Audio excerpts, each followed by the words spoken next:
जय हिंद दोस्तों। आज हम लोग परिमेय संख्याएं से संबंधित क्वेश्चनों को हल करेंगे। इससे पहले परिमेय संख्या के बारे में हम लोग पढ़ चुके हैं। ये हम लोग का लेक्चर, ये मेरा लेक्चर फर्स्ट है और अब इससे संबंधित क्वेश्चनों को हल करेंगे और देखेंगे कि किस प्रकार के क्वेश्चन एग्जाम में आएंगे और कैसे उनको हल किया जाए कम समय में। चलिए क्वेश्चनों को हल करते हैं।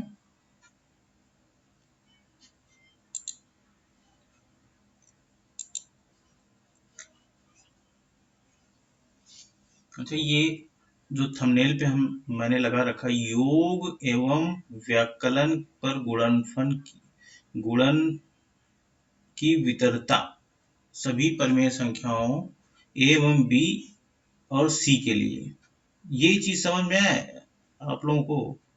क्या दिया गया है इसको, चलो मैं यहाँ समझा देता हूँ कि ये है कि गुणन, ये ए जब इस ब्रैकेट के अंदर जाएगा, ये इन ब्रैकेट के अंदर जाएगा तो ए पहले बी से गुणा करेगा, उसके बाद फिर करेगा सी को। ठीक है, ए पहले बी को गुणा करेगा, फिर क्या करेगा सी को। तो ये हो जाएगा ए बी फिर बी सी हो जाएगा।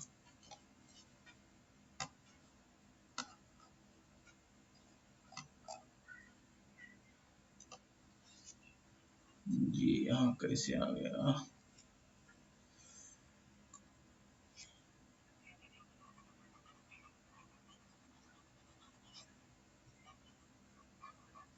जी मुझे लगता है रिकॉर्ड नहीं हुआ था।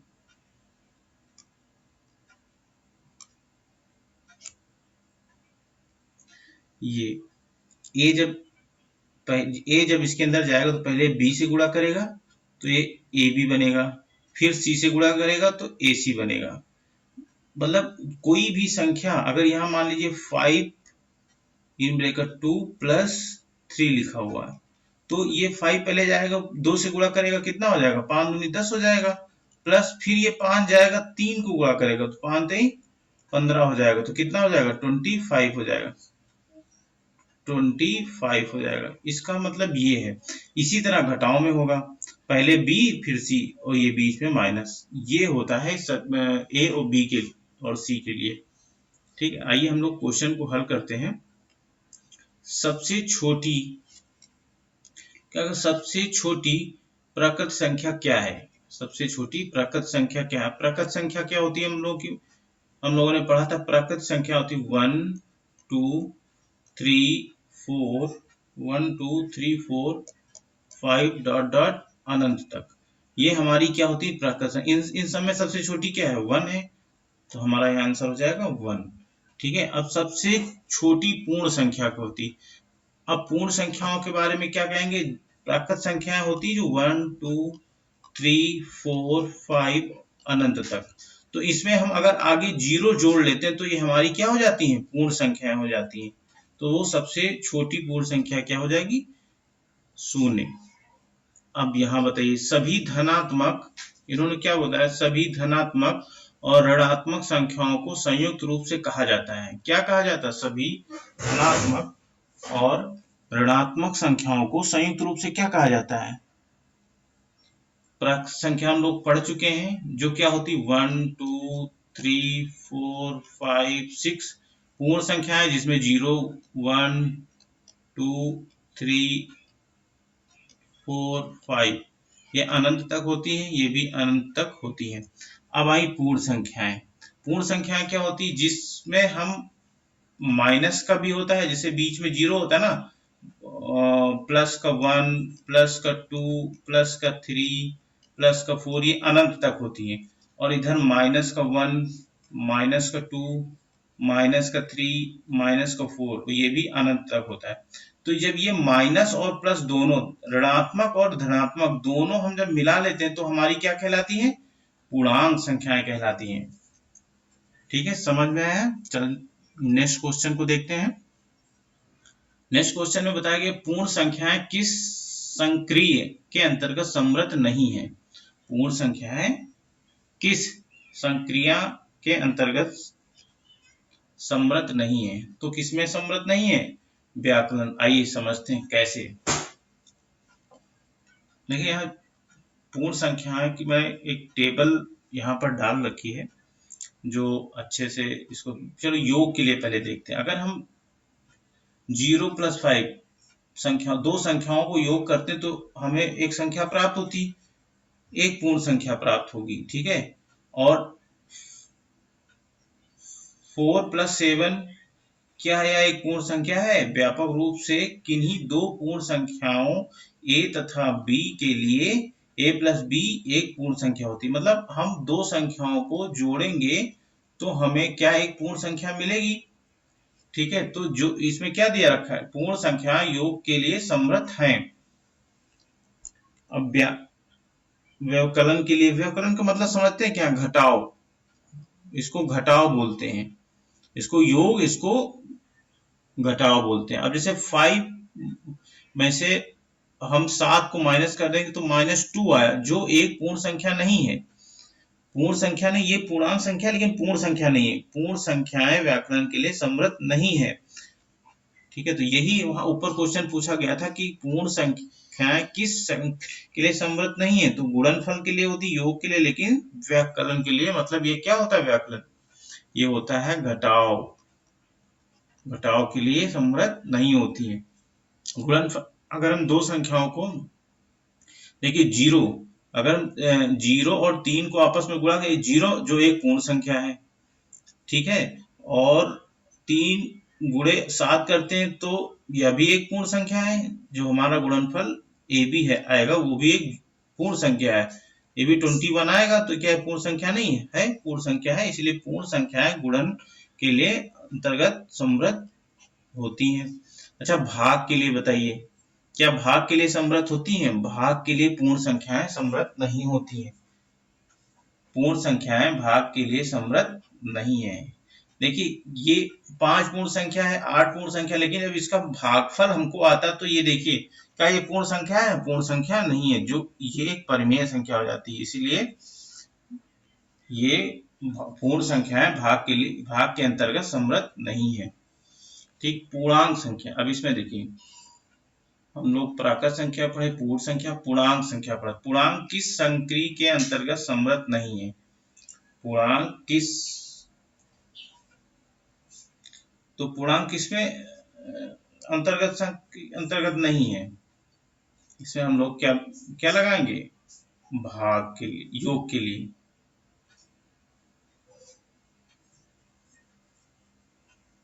सॉरी, योग के लिए नहीं,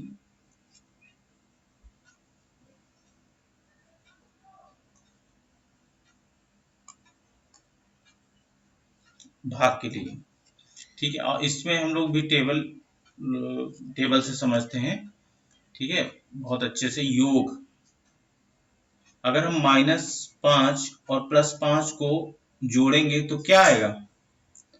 माइनस प्लस माइनस, मैंने समझाया था कि माइनस को और इधर हम प्लस को अगर हम जोड़ते हैं तो हमारा क्या आएगा? माइनस आएगा, ठीक है। अगर हम जोड़ेंगे तो यहाँ हमको क्या मिलेगा? माइनस। तो देखिए माइनस प्लस माइनस, तो इसमें प्लस माइनस में -6 में से माइनस प्लस माइनस, तो ये +5 का है और ये 6, तो कितना आएगा यहाँ पर? 1 आएगा, -1, जो एक पूर्णांक है, ठीक है। तो यहाँ पूर्णांक योग के अंतर्गत समृद्ध है। मतलब दो पूर्णांकों को जब मैंने उसका आंसर निकाला तो एक पूर्णांक संख्या हमको मिली, क्या? -7 प्लस -5, ये भी क्या एक पूर्णांक है? तो कैसे निकालोगे? ये माइनस का है, माइनस माइनस प्लस हो जाएगा हमारा, तो ये देखिए माइनस माइनस प्लस हो जाएगा। तो ये एक पूर्णांक संख्या है। क्या 8 + 5 एक पूर्णांक संख्या है? यस, पूर्णांक संख्या है। इसका भी भागफल क्या आएगा? एक पूर्णांक संख्या आएगी। देखिए माइनस माइनस यहाँ पर प्लस होता है, इस चीज को बहुत अच्छे से समझिएगा। -7 प्लस -5, ये इन्होंने कहा कि इसका क्या आंसर आएगा कि माइनस और माइनस प्लस होता है और हमको इसको जोड़ना है, तो माइनस माइनस 7 5 कितना होगा? 12 होगा। लेकिन यहाँ पर क्या चिन्ह आएगा ये बताइए? माइनस आएगा कि प्लस आएगा? माइनस आएगा। क्यों? क्योंकि इन दोनों में से जिस भी का चिन्ह बड़ा होता है हमको वो उसके आगे लिखना होता है। ध्यान रखना, इन दोनों में से जिसका भी चिन्ह बड़ा आएगा वो आगे लिखा जाएगा। ठीक है, तो पूर्णांक योग के लिए अंतर्गत समृद्ध है। ठीक है, अब व्याकलन मतलब घटाओ। वहां एग्जाम में व्याकलन आएगा तो इससे घबरा मत जाना कि ये क्या लिखा हुआ है, घटाओ। देखिए 7 में से अगर हम 5 को घटाते हैं तो हमें 2 मिलता है, तो एक पूर्णांक है। ठीक है, तो ये हमारा क्या है ना, व्याकरण के अंतर्गत समृद्ध है, समृद्ध है। ठीक है, मतलब इसका नियम फॉलो करता है। हम दो पूर्णांकों को जब हम घटाते हैं तो हमें एक पूर्णांक ही मिलता है। ठीक है, अब आइए गुणनफल के लिए। अगर हम दो पूर्णांक को 5 और 8 को अगर गुणा करते हैं तो हमें क्या, 40 एक पूर्णांक है, बटोर 40 एक पूर्णांक हमें मिला कि नहीं मिला? तो पूर्णांक गुणनफल के अंतर्गत भी समृद्ध है। तो हमारा जोड़ के लिए हो गया, योग के लिए हो गया, घटाओ और गुणा। अब देखिए भाग के लिए हम देख लेते हैं, भाग के लिए क्या समृद्ध है। देखिए अगर हम दो पूर्णांकों को 5 और 8 को भाग देते हैं तो हमें 5/8 प्राप्त होता है, जो एक पूर्णांक नहीं है। ये क्या मिल जाता है हमें, परिमेय संख्या मिल जाती, इसलिए ये भाग के लिए समृद्ध नहीं है। समझ में आया? आइए नेक्स्ट क्वेश्चन में, नेक्स्ट क्वेश्चन को हम लोग हल करते हैं। ऐसी संख्या क्या कहलाती है जिसे P अपान Q के रूप में लिखा जा सकता हो, जहां P और Q एक पूर्णांक है। P और Q क्या है, एक पूर्णांक है, तथा Q बराबर 0 नहीं है। देखिए अंश और हर, अंश और हर के रूप में कोई दो पूर्णांक लिखे होते हैं और हर हमारा 0 नहीं होता है। ठीक है, तो वो क्या कहलाती है, एक परिमेय संख्या कहलाती है। क्या कहलाती है, परिमेय संख्या कहलाती है। यहाँ पर क्या दिया गया है, परिमेय संख्या बताना ना, लेकिन ध्यान रहे Q कभी भी 0 नहीं होना चाहिए। अगर Q कभी 0 नहीं होना चाहिए, ये एक परिमेय संख्या। अब 7वां क्वेश्चन, 5 और 8 पूर्णांक हैं, ये दोनों क्या हमारे पूर्णांक हैं, तो निम्नलिखित में से कौन सा पूर्णांक नहीं है? अब बताइए, 5 और 8 पूर्णांक हैं, 5 और पूर्णांक है, अगर 5 और 8 को हम जोड़ते हैं तो इन दोनों 8 5 कितना होता है, 8 5 होता है 13, ये भी एक पूर्णांक है। ठीक है, 5 में से 8 को घटाएंगे तो कितना आएगा, प्लस माइनस माइनस, 8 में से 3 माइनस का 3 आएगा। ठीक है, 5 3 8 माइनस का 3 आएगा, ये भी एक पूर्णांक है। और ये क्या हो जाएगा, पटवट 40, ये भी एक पूर्णांक है। लेकिन ये अगर हम इसको हल करेंगे 5/8 तो ये पूर्णांक नहीं है, ये क्या है, एक परिमेय संख्या है।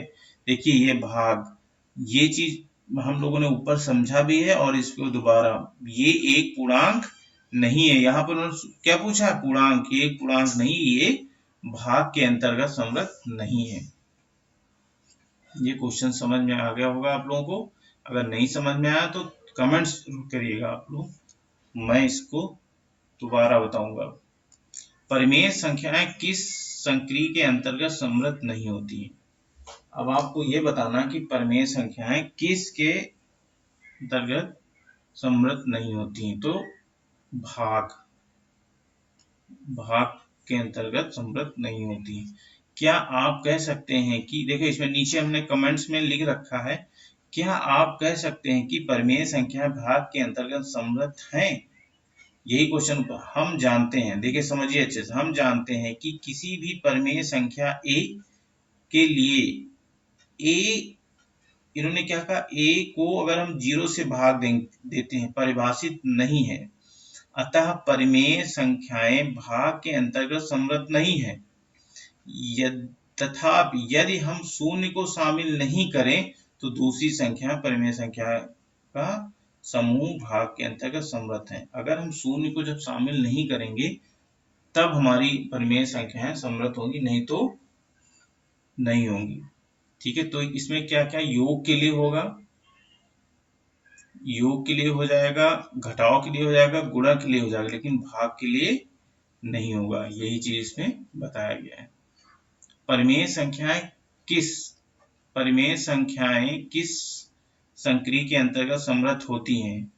अब बताइए, इसमें परिमेय संख्याएं व्याकलन के लिए होती है, गुणनखंड के लिए होती है, योग के लिए होती है। बताइए, इसमें तो तीनों होती है, योग के लिए भी होती है, व्याकलन के लिए मतलब घटाव के लिए भी होती है, गुणन भाग के लिए नहीं होती है। अगर उसमें क्या है ना कि अगर जीरो आ जाता है तो फिर नहीं होती, नहीं तो फिर होती है जीरो को छोड़कर।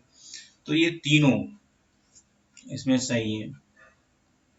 परिमेय संख्या किस संक्रिय के अंतर्गत क्रम विनेय नहीं है। अब इसमें बताइए, क्रम विनेय का मतलब समझते हैं क्या? क्रम, जैसे 5 लिखा हुआ है प्लस परिमेय संख्या है। चलो परिमेय संख्या ही हम बताते हैं कि परिमेय संख्या ऐसे, ठीक है। जैसे 1/2 लिखा हुआ है प्लस 2/3 लिखा है, ये दो परिमेय संख्या है। अगर इसका क्रम विनिमेय कर देते हैं, मतलब हम 2/3 कर देते हैं प्लस 1/2 कर सकते हैं, तो क्या इनके आंसर में कोई फर्क पड़ेगा? इनका जो उत्तर आएगा, इन दोनों का उत्तर क्या है ना, बराबर आएगा। इसलिए योग में नहीं है।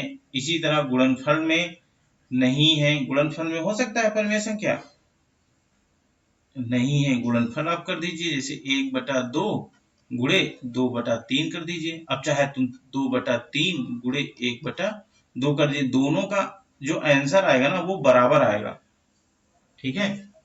इसलिए गुणनफल व्याकरण मतलब घटाव में अंत हो जाएगा, घटाव में नहीं। ये आपका सही आंसर है।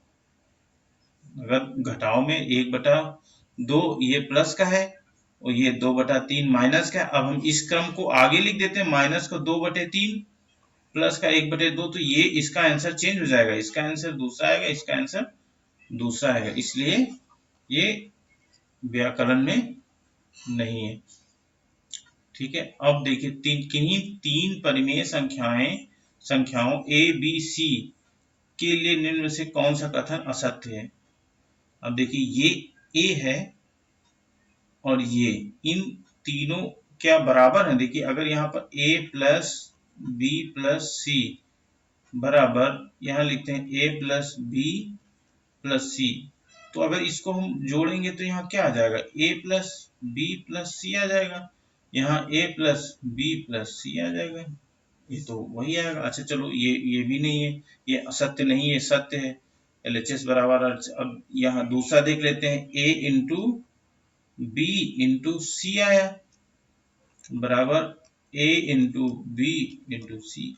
अब हम क्या करेंगे, इनको अंदर, ये a हमारा अंदर जाएगा तो a b c हो जाएगा बराबर, यहाँ भी a b c हो जाएगा, c अंदर आएगा, तीनों दोनों गुणा करेगा।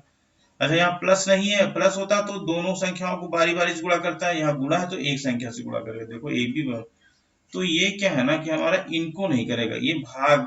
देखिए, अगर b को c से भाग देंगे और यहाँ a b और देखो c को, अब इसको हल करेंगे ना तो आंसर क्या है ना, सेम नहीं आएगा। इसलिए इसका ये आंसर सही है। कैसी लगी आप लोगों को क्लास? आप लोग कमेंट में जरूर बताइएगा। मिलते हैं नेक्स्ट क्लास में। जय हिंद दोस्तों।